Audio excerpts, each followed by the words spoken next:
예수님께서 이 땅에 오셔서 많은 사람들의 긍휼의 눈으로 보십니다. 예수님의 눈에는요, 이 세상 사람들 다 불쌍한 거예요. 많이 가진 자도 불쌍하고, 없는 자도 불쌍하고, 건강한 자도 불쌍하고, 건강하지 못한 사람은 더 불쌍하고, 특별히 더 불쌍한 사람들은 진리를 알지 못하는 사람들, 천국 복음을 알지 못하는 사람들, 자기 소견대로 살아가는 그 사람들이 너무나 불쌍했어요. 예수님께서 그들에게 복음을 전하시고 고치십니다. 아마도 지금은 우크라이나 땅 사람들을 가장 불쌍히 여기고 계실 것 같아요. 러시아가 자기만의 명분으로 우크라이나를 공격하고 많은 사람들을 희생시키고 있습니다. 그들만의 명분이지요. 우크라이나나 온 세계 사람들은 그 명분을 알 수가 없습니다. 이기적인 목적에 의해서 많은 사람들이 죽어나가고 있고요. 뿐만 아니라 강제로 동원된 러시아 군대 군인들도 불쌍한 존재들이지요. 수많은 사람들이, 많은 청년들이 희생당하고 있습니다. 사탄에 의해 사로잡힌 대통령 푸틴에 의해서 많은 사람들이 고통을 받고 있습니다. 예수님께서는요, 그 시대에 고통받는 자들에게 치유와 회복을 선물하시지요. 마태복음 12장 22절에서 23절입니다.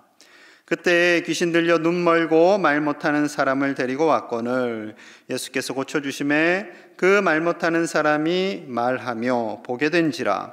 무리가 다 놀라 이르되 이는 다윗의 자손이 아니냐 하니. 자, 귀신 들려서 앞이 보이지 않습니다. 말을 할 수 없어요. 그 사람을 데리고 옵니다. 예수님께서 너무 불쌍해서 귀신을 내쫓고 치료를 해주셨어요. 그러자 사람들이 깜짝 놀라면서 이는 다윗의 자손이 아니냐, 이분이야말로 하나님께서 약속하신 다윗의 후손으로 오실 메시아가 아니냐, 이런 반응이에요. 사람들이 기뻐했겠지요. 그런데 이 말을 싫어하는 사람들이 등장을 합니다. 마태복음 12장 24절이에요. 바리새인들은 듣고 이르되 이가 귀신의 왕 바알세불을 힘입지 않고는 귀신을 쫓아내지 못하느니라 하거늘. 사람들이 이 사람이 메시아가 아니냐라는 말을 듣고 기분이 나빠요. 기분이 나빠서 거짓 뉴스를 퍼뜨립니다. 이 예수라는 작자는 귀신의 왕 바알세불을 힘입어서 지금 이런 치유를 하는 거다. 이 사람 뒤에는 사탄이 있어 라고 말하는 겁니다. 세상에 무서운 말을 하는 거죠. 그렇다면 귀신의 왕, 그 사탄, 그가 누구라는 거예요? 예수님 뒤에 있는 하나님이라는 거죠. 말도 안 되는 겁니다. 그럼 예수님은 사탄의 아들이 되게요? 지금 이 바리새인들, 자기들이 정확하게 알지도 못하는 것을 가지고 거짓 뉴스를 퍼뜨리고 예수님을 사단의 하수인으로 격하시켜 버리는 겁니다. 예수님이 높아져요. 예수님이 인기를 끌게 돼요. 그러면은 자신들의 입지가 좁아지는 거거든요. 그래서 거짓 뉴스를 퍼뜨리고 예수님을 깎아내리는데 혈안이 되어 있는 거죠. 자, 예수님의 반응입니다. 24절, 25절 오늘 말씀인데요.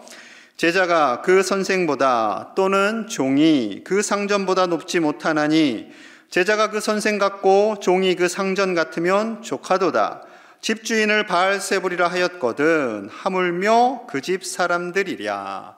집주인, 하나님을 바알세불, 사탄이라고 말했는데 그 집 안에 있는 사람들, 예수님과 예수님을 따르는 무리들에게는 얼마나 더 악한 말로 공격하고 힘들게 하겠느냐라는 주님의 말씀입니다.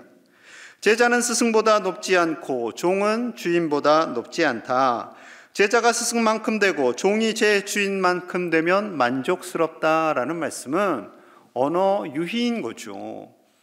그 바리새인들이 나를 하나님만큼 일을 잘한다라고 그들이 생각하기 때문에 이런 악한 말을 만들어낸다라는 겁니다.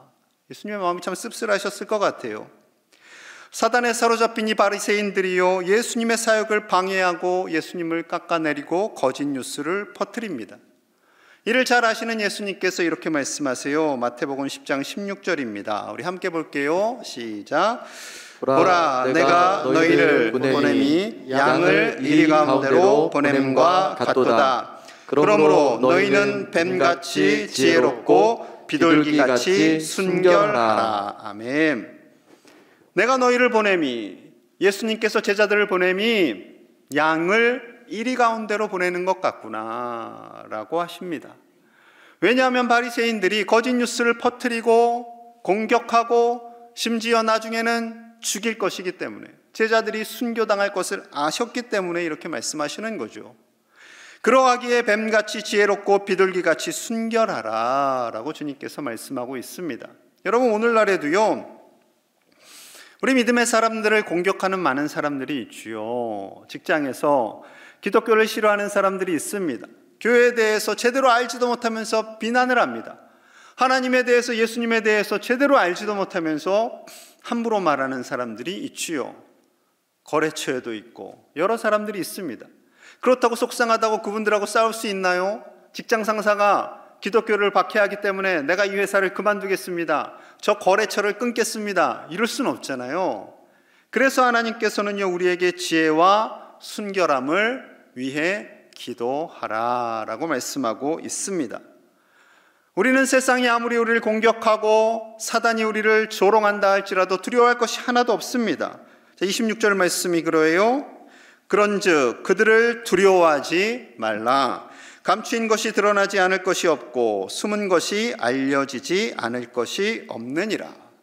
우리를 공격하는 사람들, 그 사단의 앞잡이들, 그들을 두려워하지 말라는 거예요. 왜냐하면 진리는 반드시 드러날 것이기 때문에, 예수님께서 메시아이심을 분명히 보여주실 것이기 때문에, 그 진리는 분명히 드러날 것이기 때문에, 승리할 것이기 때문에 아무 두려움도 갖지 말아라 말씀하고 있는 거죠. 두려워하지 말라라는 말씀이 구약성경과 신약성경 통틀어서 79번 등장한다고 제가 전에도 말씀드렸지요. 왜 구약성경과 신약성경에 거듭해서 하나님께서 두려워하지 말라 말씀하실까요?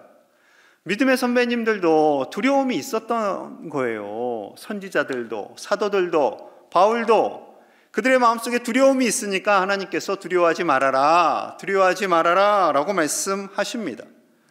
그토록 담대했던 사도 바울도요, 두려움이 있었습니다. 그가 죄를 지은 것이 없지요. 그런데 바울을 미워하는 사람들이 일어납니다. 바울을 죽이기 전까지는 나는 먹지도 않고 마시지도 않겠다 하는 사람들이 40명이 서약을 합니다. 이들이 가는 곳곳마다 바울을 대적하고요, 바울을 죽이기 위해서 힘을 씁니다. 바울이 결국은 체포되고요, 어쩔 수 없이 로마 황제에게 가서 재판을 받게 됩니다. 배를 타고 가요, 지중해를 지나갑니다. 그때 유라굴로 광풍이, 태풍이 불어서요, 그 배 안이 난리가 납니다. 있는 짐 다 던졌어요. 며칠이 지나도 컴컴한 먹구름과 비바람만 칩니다. 바울 내면 속에 두려움이 임했어요. 그때 하나님께서 천사를 보내주십니다. 사도행전 27장 23절 24절이에요. 내가 속한 바 곧 내가 섬기는 하나님의 사자가 천사주요 어젯밤에 내 곁에 서서 말하되 바울아 두려워하지 말라. 내가 가이사 앞에 서야 하겠고 또 하나님께서 너와 함께 항해하는 자를 다 내게 주셨다 하였으니. 바울아 두려워하지 말아라. 너가 가이사 황제 앞에 서게 될 거야. 로마에 가서 복음을 전해야 할 거야. 너는 안전하게 그곳에 가게 될 거야 라고 말씀하시면서요, 함께 항해하는 자들 276명의 생명을 바울의 어깨에 짊어지게 하십니다.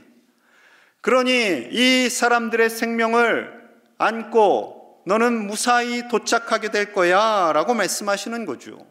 그러니 바울과 이 사람들이 해야 할 일이 뭐가 있어요? 사도행전 27장 25절입니다. 그러므로 여러분이여 안심하라. 나는 내게 말씀하신 그대로 되리라고 하나님을 믿노라. 하나님을 믿노라. 하나님을 믿는 겁니다. 여러분, 우리 인생에 두려움이 있고요, 위기의 순간이 찾아옵니다. 그럴 때 우리가 해야 할 것은 무엇이라고요? 하나님을 믿는 겁니다.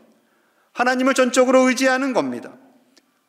악한 세력을 두려워하는 것이 아니라 그때 더 하나님을 의지하는 것이지요. 마태복음 10장 28절 말씀, 이 말씀이 너무나 중요한데 우리 같이 볼게요. 시작. 몸은 죽여도 영혼은 능히 죽이지 못하는 자들을 두려워하지 말고 오직 몸과 영혼을 능히 지옥에 멸하실 수 있는 이를 두려워하라. 아멘. 위대한 말씀입니다. 몸은 죽여도 영혼을 죽일 수 없는 자들을 두려워하지 말라는 거예요. 푸틴이 우크라이나 사람들의 생명을 빼앗을 수는 있습니다. 하지만 영혼은 빼앗을 수가 없는 거죠. 사단이 여러 가지 일로, 여러 가지 두려움으로, 질병으로, 사건으로 우리의 생명을 빼앗을 수 있습니다. 하지만 우리의 영혼은 결코 빼앗길 수 없는 것이지요. 우리의 몸과 영혼을 살리기도 하시고 죽이기도 하시는 그분은 오직 하나님, 그 한 분밖에 없음을 두려워하라 라고 말씀하고 있습니다. 두려워하지 말라라고 하셨는데 하나님을 두려워하라고 말씀하세요. 이거 어떻게 해야 되나 라는 생각을 하실 텐데요, 제가 사전에서 두려워하다라는 단어를 찾아봤어요. 그랬더니 첫 번째 의미가 꺼려하거나 무서워하는 마음을 갖는 것. 우리가 일반적으로 겁내는 것, 걱정하는 것, 염려하는 것, 질병, 전쟁, 미래에 큰 일어날 부정적인 일들, 이러한 것에 대한 두려움, 그것이 첫 번째 의미고요. 두 번째 의미는 상대를 공경하거나 어려워한다라는 의미입니다. 공경하기 때문에 굉장히 조심스러워한다라는 거예요. 하나님께서 우리 아버지가 됐어요. 아빠가 됐어요. 우리는 응석도 부릴 수 있고요, 재롱도 부릴 수 있고요, 하나님께 간청도 할 수 있어요. 그런데 여러분, 하나님이 우리 아빠, 아버지가 되신다고 했어요. 아빠에게도 그럴 수 있겠죠. 그런데 아빠가 너무나 편해요. 그래서 아빠의 뺨을 확 때리거나 아이가 어디 밖에 나가서 아빠에 대한 욕을 할 수 없겠죠. 그렇습니다. 이것이 바로 공경하기 때문에, 그 아빠를 두려워하기 때문에 그러는 거죠. 선한 두려움입니다. 제가 좋아하는 시편 말씀이 있어요. 시편 46편 1절에서 3절입니다. 하나님은 우리의 피난처시요 힘이시니 환난 중에 만날 큰 도움이시라. 그러므로 땅이 변하든지 산이 흔들려 바다 가운데 빠지든지 바닷물이 솟아나고 뛰놀든지 그것이 넘침으로 산이 흔들릴지라도 우리는 두려워하지 아니하리로다. 하나님께서 우리의 피난처고 힘이시기 때문에, 우리의 큰 도움이시기 때문에 땅이 흔들립니다. 지진이 일어납니다. 해일이 일어납니다. 산이 바닷물에 빠져요. 그 물이 넘쳐나서 산을 흔들어요. 그래도 두려워하지 않겠다라는 믿음의 고백입니다. 우리에게 어려움이 있습니다. 심지어 우리에게도 전쟁도 일어날 수 있겠지요. 생각지도 못한 어려움이 찾아올 수 있습니다. 그때 우리는 두려워하지 않겠습니다라는 믿음의 고백을 할 수 있는 하나님의 자녀들인 줄로 믿습니다. 왜요? 하나님께서 우리를 돕고 계시기 때문에, 하나님이 우리 아버지가 되시기 때문에 그렇습니다. 하나님께서 우리를 살리시기 위해 예수 그리스도를 이 땅에 보내셨기 때문에 그렇습니다. 하나님께서 우리를 얼마나 귀하게 여기시는지 오늘 본문에 구체적으로 비유를 들어서 말씀하세요. 자, 우리 29절에서 31절 말씀 오늘 본문 같이 봅니다. 시작. 참새 두 마리가 한 아사리온에 팔리지 않느냐? 그러나 너희 아버지께서 허락하지 아니하시면 그 하나도 땅에 떨어지지 아니하리라. 너희에게는 머리털까지 다 세신 바 되었나니 두려워하지 말라. 너희는 많은 참새보다 귀하니라. 아멘. 조금 당황스럽지요. 두려워하지 말라라고 말씀하시면서 참새 이야기를 하십니다. 참새 두 마리가 한 아사리온에 팔린단다. 한 아사리온은 노동자 하루 품삯 1데나리온의 16분의 1입니다. 가장 작은 동전의 가치예요. 그런 참새 두 마리도 하나님께서 허락하지 않으시면 떨어질 수 없어. 하나님께서 그들을 돌보신단다라는 거예요. 그 참새, 흔히 보이는 연약한 동물이죠. 동물원에 가면 공작새 막 이런 거 있습니다. 큰 깃털, 막 화려하고. 앵무새도 있죠. 색색별로 아름답고 예쁘고. 하늘을 나른 독수리도 있습니다. 보기만 해도 위용이 있고 아름다운. 참새는요. 참새는 보면서 여러분 아름답다, 참 예쁘다 그런 감정을 가지세요. 물론 이제 새끼는 좀 귀여울 수 있겠죠. 여러분, 하나님께서 의도적으로 참새를 말씀하시는 거예요. 그런 보잘것없어 보이는 그 연약한 참새조차도 하나님께서 먹이시고 아끼시고 책임져 주시는데, 하나님의 자녀인 우리, 하나님의 형상을 지음받은 우리를 위하여 예수 그리스도를 이 땅에 보내시고 십자가에 내어주시기까지 우리를 사랑하시는데 우리를 책임져 주지 않겠느냐라고 말씀하시는 겁니다. 심지어 우리의 머리털을 다 세신 바 되었다고 그래요.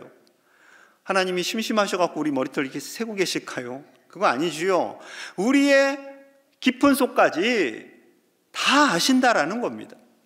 우리의 형편, 우리의 상황, 우리의 어려움, 우리의 고통, 우리의 눈물을 다 아시고 헤아리시고, 그리고 아시는 것에서 멈추는 것이 아니라 우리를 위하여 일하고 계시는 하나님 아버지가 계시기 때문에 두려워하지 말아라 라고 말씀하십니다.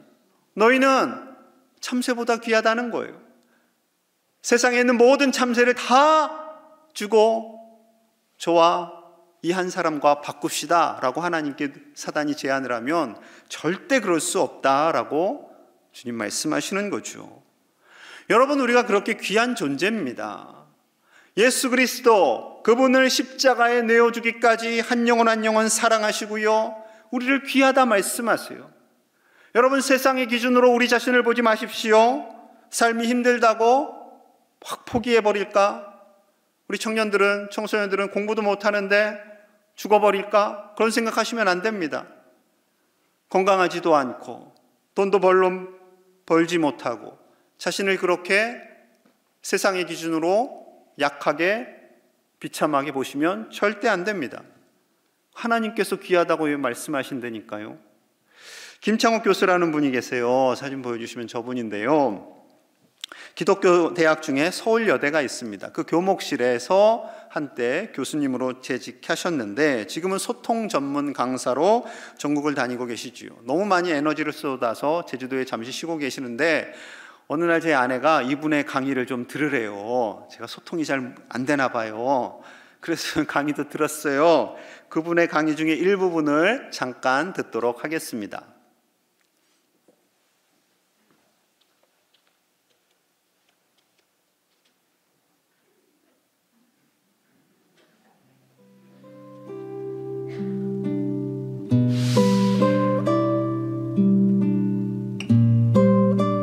제가 어려서 어머니 아버지가 다툼을 많이 하시니까 제가 얼굴에 메이크업을 했어요.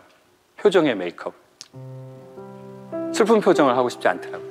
그러니까 이렇게 웃고 다녔어요. 이렇게 학교에서 이렇게. 그래서 제 슬픈 표정을 감출 수 있는 제일 좋은 방법은 남을 웃겨주는 거였어요. 제가 또 좀 웃기는 기술이 있었으니까 그래서 막 이렇게 웃겼죠. 막 이렇게 가만히 있었던 적이 없었던 것 같아요. 가만히 있으면 내 표정이 나오니까. 그러니까 이렇게. 아이, 잘 살린다. 이렇게. 잘 살린다. 이렇게. 그리고 이게 사람들이 좋아해 주니까 관심 받아서 좋았어요. 왜냐하면 가정에서 받아야 될 따뜻한 관심을 주위에서 받았거든요. 그러니까 더 이렇게 했어요. 근데 처음에는 메이크업이었는데 나중엔 가면이 돼버렸어요. 가면이 돼가지고 굳어져 버렸네요. 웃는 표정으로. 그리고 옷은 삐에로 분장을 하고 있는 것처럼. 그러다가 이제 제가 대학 시험을 봤는데 떨어졌어요. 그래서 전문대를 재수했어요. 또 떨어졌어요. 그래서 엄마가 친구 엄마들한테 하는 얘기를 들었어요. 우리 막둥이는 대급박에 똥이 들어있다고. 그 저보고 멍청이라고 안 하고 똥멍청이라고 그랬어요. 근데 그 얘기를 제가 엄마가 친구들하고 하는 걸 들어버렸네요. 그래서 제가 나는 전문대도 떨어졌고 재수해서 엄마는 날 똥멍청이라고 부끄러워하고 그럼 죽어야지. 그럼 죽어야지. 가치가 없으니. 버려야 돼. 가치가 없는 거. 그리고 이제 마지막에 안 좋은 생각을 하고 희한하게 전화 한번 해보고 싶더라고요. 근데 제가 나 죽고 싶어. 너무 힘들어. 내 이 맨 얼굴을 보여줘야 되잖아요. 근데 나는 이 맨 얼굴을 보여준 적이 없어. 없잖아요. 밝은 척, 아무 문제 없는 척, 괜찮은 척. 근데 마지막으로 전화해서 했겠죠. 전화해서 무슨 소리가 듣고 싶을까요? 우리가 그런 상황이 되면 무슨 소리가 듣고 싶을 것 같아요? 왜 그래? 무슨 일인데? 왜 그래? 무슨 일인데? 보고 싶어? 보고 싶어? 나는 네 마음 이해해. 난 네 마음 이해해.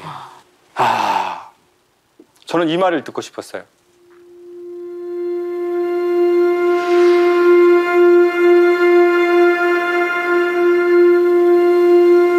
죽지 마. 창호가 죽지 마. 너 어디야? 내가 지금 갈게.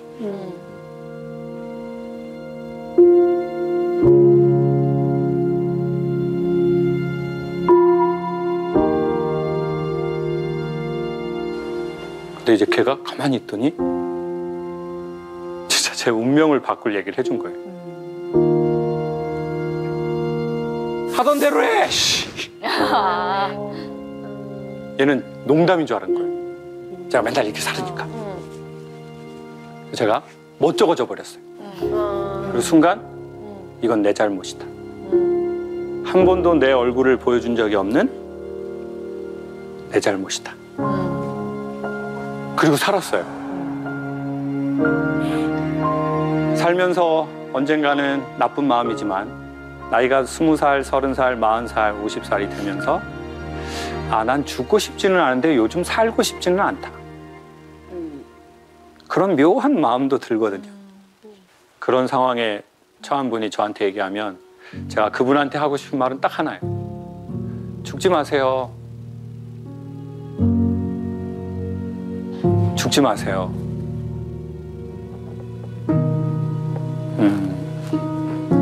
절대 죽지 마세요. 제가 그 말 듣고 싶었고 저도 그 말 해드리고 싶어요.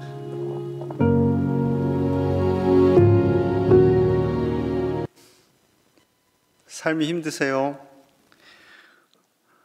살고 싶지 않다라는 생각이 들 때 하나님을 생각하셔야 됩니다.